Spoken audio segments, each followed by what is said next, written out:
Good morning, everybody.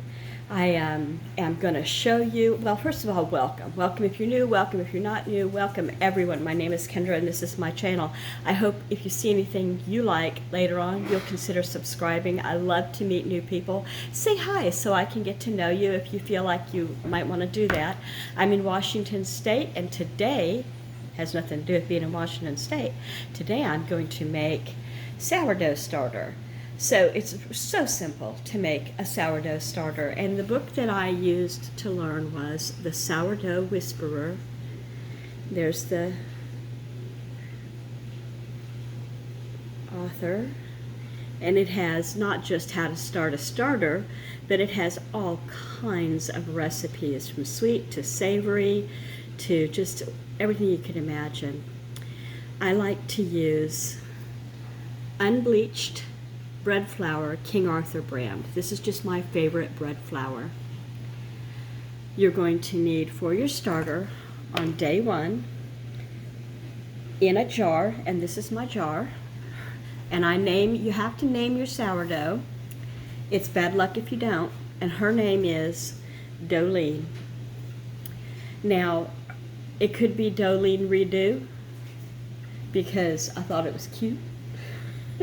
Because this jar's first go round. You can store this stuff, your starter, in a lot of ways, and when I get done I'll show you how I store it, and it works best for me.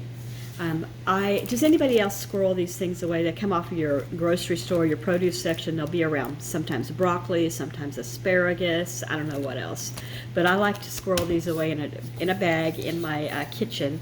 And what I do with this is, as you put Dolene in each day, she's going to grow. And I put this on where she was when I stopped the day before, so I can see how much growth there was. So you're looking for height and you're looking for bubbles. So you're going to need half cup of this bread flour and a quarter cup of water. Don't use like chlorinated water. Don't use anything with stuff taken out of it.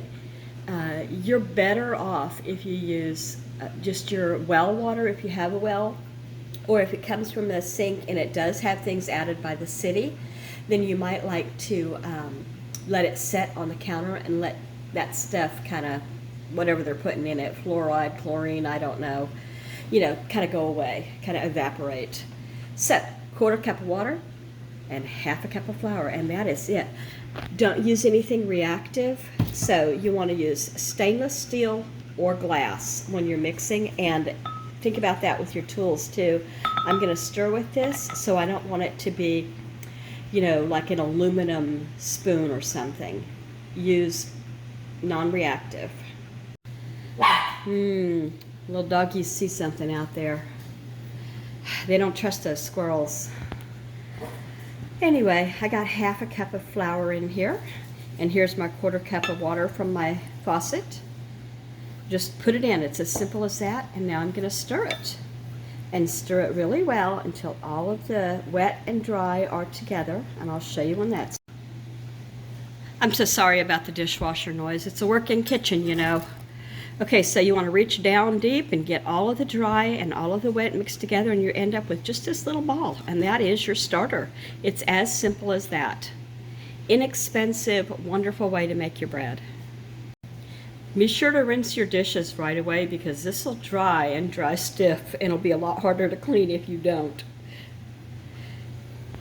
Okay, here's my starter inside my jar. She's all mixed. And I'm going to take my spoon and just kind of try to poke and spread as much as I can. But don't worry about it, because it's going to relax and become kind of wetter, if that makes sense. But so that it's maybe kind of even. There. All right, that's that for that part.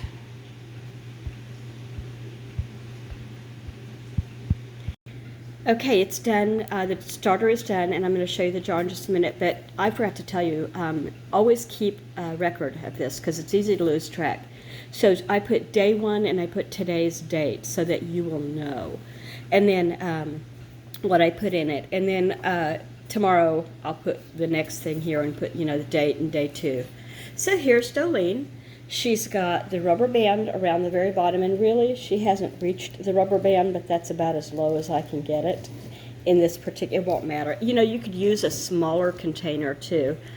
You could also use different flours. I've heard people like to do rye and that kind of thing. I am going to keep it old school and go ahead and just use bread flour. Anyway, put a lid on it. This is an old pickle jar. I put it on here tight, but I usually don't. So what I do is I just like that. Just it's basically so dust won't get in it for me. And then if we're lucky, tomorrow we will see bubbles all across the top of this, or a few bubbles, not a lot because it'll be day one. We'll have to feed her, like I said, again tomorrow. And that's my story on my bread, and I hope you have a wonderful day. It is a big sunny day out here again. I'm just thrilled.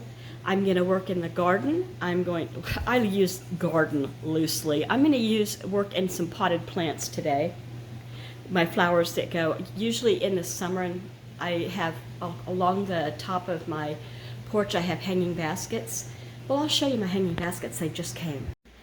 This is what I chose to use this year. I don't think that light helped.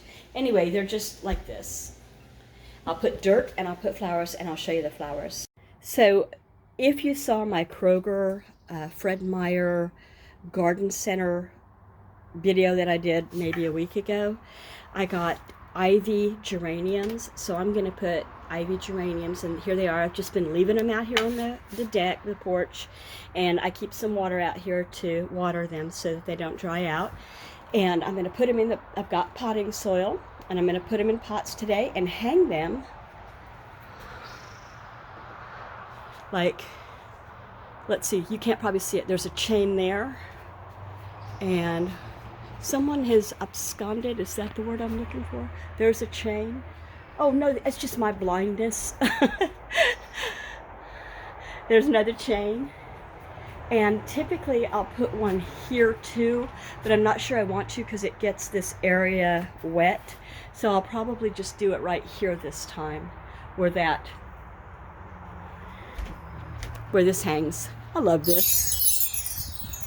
The store that sold this to me is closed now, and I miss it so much. It was a little small town, old school compounding pharmacy, gift shop, post office, liquor store, everything inside of it. It was open for 40 years. Anyway, that's my story, and I'm out of here. Have a great day. Bye-bye.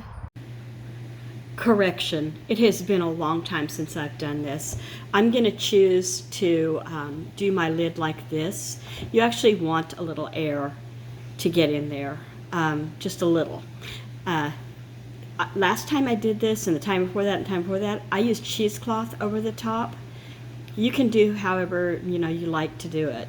They probably even make specialized jars to hold these, but I'm too cheap to buy one.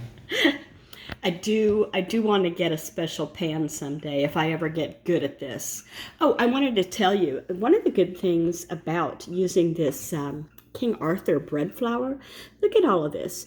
100% U.S. hard red wheat grown on American farms, selected for its high-rising yeast breads, ideal for yeast breads, pizza crust, rolls, and more. So I don't know what the protein content of 12.7 is, but I'm thinking it's good. Also, non-GMO verified. I'm telling you, it's worth it. Get after it if you want to try making the best bread, in my opinion.